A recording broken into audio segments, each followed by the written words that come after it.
دەمانەوێت بچینە گوندی حسام شەشە کە شەوی ڕابردوو داعش 3 هاوڵاتی کورد و هاوڵاتیەکی عەرەبی تیادا کوشت و 4 هاوڵاتی تری ڕفاند. گەیشتینە گوندەکە، ماتەم بە گوندەکەوە دیارە و خوێنی ژنێک و منداڵێکی تەمەن 13 ساڵ ئەم ژوورەی سوور کردووە. ئەم هاوڵاتیە دەڵێت لێرە ژنێک و منداڵێک کوژراون و خاوەنی ماڵەکەش کە ناوی حسامەددین نەجمەددینە دوای دەرکردنی لە ماڵەوە لە دەرەوەی گوندەکە بە فیشەکێک کوژراوە. کە تقریبا ئەمە لە بینی سەعاتی 9 و بوو بۆ 10 شتێک ئەمانە لە بینی تەپەی دووسەرەوە و لە دی دەلسەوە لەوێ بە پێ هاتوونە تقریبا یعنی بە معلوماتم بوو 8 بۆ 10 زیاترە هاتوونە بێ بە پێ لە بینی دوو باڵین دوو قەڵای پێ دوو نقطەی پێشمەرگەکان لەبەر هەر نقطەیەکیش تقریبا 500 مەترە لەو بەیانی گراوە و ئاساس پێشمەرگەیشی تایە بەس هاتوون ئەمانە جلی پێشمەرگیان کردووەتە بەر بۆ ئێرە هاتوونە گەیشتونە ئەم شوێنەکەم دەچونتە ئەو ماڵە عارەبەکە پرسیاریان کردووە کێ ماڵی حەسامە ئەویش پرسیار کردو بە عارەبەکە جواب گوتین بۆ خێرەیەوە چی ئاسایشن جەماعەتی مکافحان عارەبەکەیان کردو بە کێش بردووبیان هاتووی ئەلێرە دوایش ئەلێرە ڕاسن هەر هاتوون ئەو ئافرەتیانە کوشت بوو میمنەشمی خێزانە گەورە کاک حەسامەدین ڕەحمەتیە کوچەکەیشی ئەژینە کوژراوە و ئەمجا کاک حەسامیانیش برد لەوێ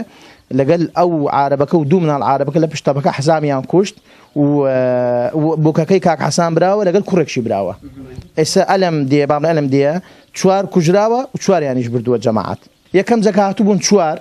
لەگەل ئەو کوڕەکەیش قسەم کرد مناڵەکە وتی مام سەید لەوێ 5 دەرچوو یعنی 10 زیاترە کە هاتووە 5-6 کەس نهاتووە 10 زیاتر هاتووە چکم ئەلێ 5 بووە ئەو ژنە عارەبەکە بینیت یاوچەکەی پێشمەرگەکان ڕۆینە پێشەوە تقریبا ئەوە تا 2 کیلۆمەتر لە ماڵەکەی کاک حەسامەدینەوە دوورن داعشش ئەوە تەپەی دووسارە ئەگەر نیشانی دێ یعنی داعش ئەوە تا 1 کیلۆمەتر دووربی لە ماڵەکەی کاک حەسامەدینەوە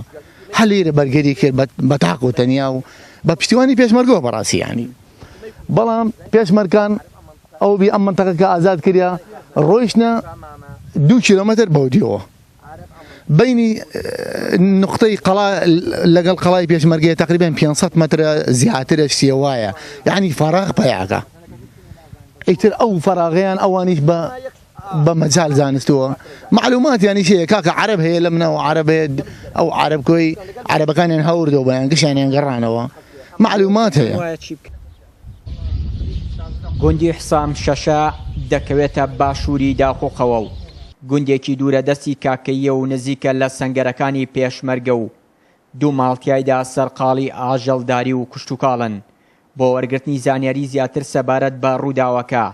پەیام هەوڵیدا فەرماندەکانی پێشمەرگە لەو سنوورە وەربگرێت بەڵام ئامادە نەبوون لێدوان لەو بارەیەوە بدەن. گوندەکانی کاکەیی سنووری قەزای داقوق لە دوای هاتنی داعشەوە هەڕەشەی ئەو گروپەیان لە سەر بووە بۆ چۆڵکردنی ناوچەکانیان بەڵام بە هاوکاری پێشمەرگە خۆیان توانیان گوندەکانیان بپارێزن و ڕێگە نەدەن داعش دەستی بگاتە ئەو گوندانە. لە ماوەی هەفتەیەکدا ئەمە دووەم حاڵەتی هەڵکوتانی سەرگوندانی پارێزگای کەرکووکە لەلایەن داعشەوە ئەنجام دەدرێت. هاوڵاتیان هێزە ئەمنیەکان بە کەم تەرخەم دەزانن لە ئاست پاراستنی ژیانیان